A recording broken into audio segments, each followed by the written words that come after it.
Gusto mo din ba ang pasukin ang mundo ng pagiging content creator pero nag-aalala ka dahil hindi mo alam kung anong klase ng niche ang gagawin mo?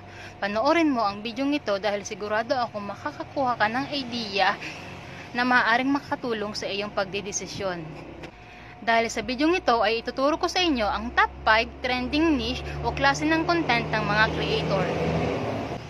Ang una dyan ay ang tutorials, gaya ng ginagawa ko. Ito ang napili kong niche para makapag-share ng mga kaalaman sa mga nagsisimula pa lang na content creator.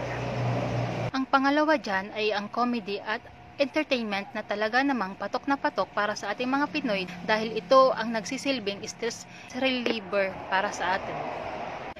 Ang pangatlo dyan ay ang pagluluto. Kung hilig mo ang pagluluto ay para sa iyo to. Dahil tayong mga Facebook users ay gustong-gusto ang nakakakita ng mga nakakatakam at masasarap na pagkain. At ang pang-apat naman ay ang buhay probinsya. Dahil ipinapakita ang payak at simpleng pamumuhay sa mga probinsya na talaga namang nakakapagpaalala, lalong-lalo na sa mga OFW na matatagal nang hindi nakakauwi. At ang panghuli dyan ay ang pagtatravel, pagpunta sa mga magagandang tanawin, magagandang lugar. Dahil doon sa kagandahan ng lugar ay nabibighani ang